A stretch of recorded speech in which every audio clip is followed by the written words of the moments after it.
Să vezi și să nu crezi. Un episod foarte ciudat, banal, dacă aș putea spune, din viața mea a fost atunci când am avut invazie de șerpi, la propriu. Șerpi pe tot gazonul. 2-3 dimineața, tolăniți la soare, se încălzeau, bine mersi, problemă mare. În partea dreaptă a proprietății mele este un teren viran, care are câteva construcții, ziduri de case, grajduri, probabil că pe acolo și-au făcut culcușul și fiind vegetația foarte înaltă, veneau să se încălzească la mine aici, pentru că era singura zonă îngrijită. Până să facă gardurile respective, cei care vă uitați pe canalul meu de mai mult timp știți că erau niște tulpini foarte groase de salcâm în această zonă, se băgau șerpișorii mei acolo și dimineața când se încălzea soarea venea, când dădeam de ei, fugeau și problemă mare. Bineînțeles că mi-era frică pentru copii, că chiar dacă șerpii care veneau aici nu erau unii dintr-o specie otrăvitor, erau șerpi de casă, șerpi constrictori și am avut noroc în perioada aceea, tocmai ce am luat-o pe Vicky, primul meu câine, cel negru de aici, probabil că voi o știți, și Vicky m-a scăpat de șerpi. Dar bineînțeles și ceilalți câini, că la câți am aici am rezolvat foarte repede problema cu ei. În schimb, astăzi vreau să vă prezint o metodă foarte simplă prin care o puteți să vă protejați de acești șerpi, pentru că uneori poate vă puteți întâlni cu situația mea și sunt 100% sigur că ați pățit acest lucru.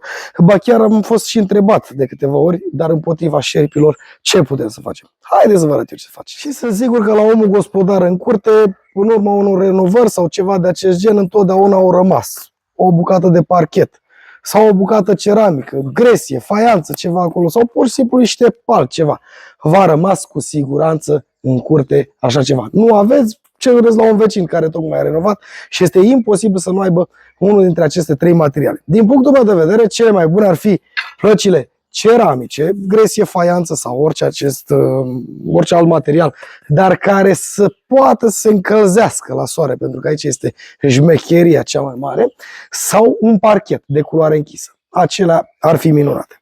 Și al doilea lucru de care mai aveți dumneavoastră nevoie este de un lipici pentru șoareci, din acela care îl folosim pentru bariera împotriva furnicilor, cel care îl folosim pentru bariera și capcana pentru gândaci de bucătărie sau pur și simplu pentru capcana șoarecilor. Da, lipiciul meu este puțin cam bătrân, m-a ajutat, dar partea bună este că el nu se usucă și poți să folosești inclusiv ultima părticică din el. Înainte de a vă prezenta despre ce este vorba, trebuie să vă spun un singur lucru. Eu dimineața îi găseam pe gazon, iar ei se rătrăgeau, fugeau foarte repede către anumite zone. În cazul în care dumneavoastră suspectați sau ați văzut o zonă unde vă apar acești șerpi, trebuie să puneți aceste capcane pe care vi le arăt eu în acea zonă și pe cât posibil pe unde credeți dumneavoastră că se retrag ei, că au ei zona de trecere. Și este foarte simplu. Pentru cei care nu știați, acest lipici pentru șoareci, cel pe care l-am eu se numește, deși nu fac reclamă, este un Top Gun, așa se numește el, îl găsiți la farmacii veterinare sau oriunde, lipici pentru șoareci. Acest lipici nu funcționează numai în cazul șoarecilor, funcționează și în cazul reptilelor, funcționează și în cazul șopârlelor, orice trece peste el, îl va prinde cu siguranță. Și ceea ce trebuie dumneavoastră să faceți este să luați acest lipici și să dați pe o placă din asta care v-am spus eu, ceramică sau cum vreți, uitați-l cum se întinde. Dacă alegeți să dați pe o placă de gresie sau de faianță, iată ce este lipicios, da, zice, ce trece peste el nu mai scapă, vă asigur. Așa. Dacă folosiți o placă ceramică, luați lipiciul respectiv și dați o dungă peste el, exact cum procedez și eu aici. O linie continuă. 1 centimetru, 2 centimetri lățime este suficient. Exact cum se vede aici. Dacă vreți să fiți siguri, mai puteți da încă una. Nu o să vă vină să credeți ce randament are. I-am prezentat această tehnică unui prieten de-al meu și a scăpat întru totul de ei. Vedeți? Este arhi suficient, foarte ieftin și foarte simplu. Dacă aveți o bucată de parchet de preferabil sau o bucată de pal, veți face același lucru care l-am făcut eu pe toată lungimea lor. Iar aceste plăci de parchet sau de pal sau ceramică, dar acolo mai există un secret, le puneți și le poziționați exact acolo unde credeți că ei se pitesc. Dacă ați observat că ies dintr-o anumită zonă, vă duceți și puneți în traseul lor. Dacă puteți să faceți ceva continuu care să fie pe această zonă cu un spațiu cât mai mare, cu atât mai bine.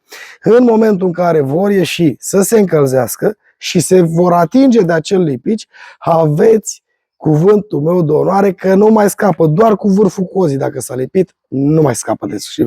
El se va întoarce, se va mototoli și se va prinde de această placă de nu o să vă vină să credeți. Acum, în ceea ce ține de partea ceramică, mai există un secret.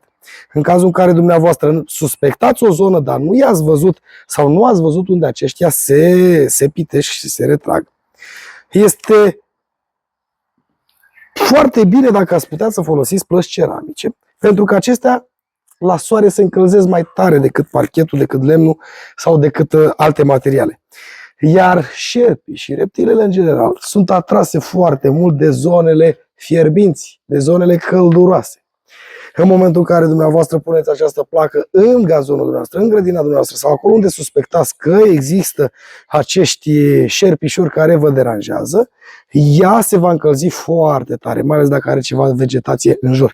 Iar șarpele va fi atras automat de căldura degajată de această placă ceramică și aici, surpriză, lipiciu. Se vor prinde, se vor mototoli și vor rămâne aici.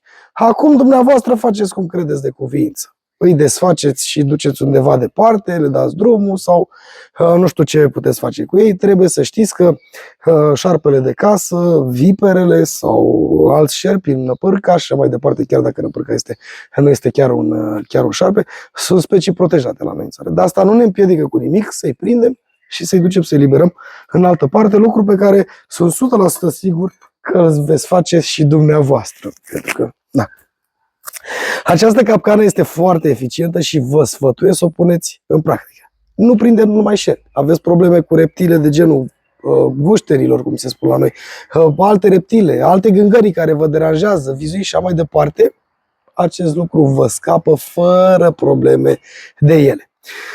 Aici este o combatere a șerpilor prin metoda capcanelor. În următorul videoclip o să vă prezint și o metodă prin care puteți să-i țineți la distanță să nu se apropie de proprietatea dumneavoastră, dar asta o vom face în videoclipul următor. Dar până atunci, țineți cont, cel mai bine 2 linii continue, 2 liniuțe și puneți în zona în care credeți că dă-și au traseul și veți scăpa de ei. În altă ordine de idei, puteți folosi un câine de vânătoare sau un fox terrier sau un tackle pe care să-l aveți permanent prin curte, dat drumul. Acela vă scapă și de șerpi, și de reptile, și de șoareci, și de tot ce aveți dumneavoastră, cârtiți și așa mai departe, fără nicio problemă. Am mai pune și 2 rațe și se împacă bine fox terrierul cu rațele, vă scapă și de melci și de alte gângări și așa, cu ajutorul lui Dumnezeu și ce a lăsat El pe pământ, creăm echilibru, se rezolvă toate problemele. Și chiar dacă această metodă este una extrem de eficientă, trebuie să știți că nu am inclus-o în cartea pe care am scris eu 101 metode bio pentru casă și grădină.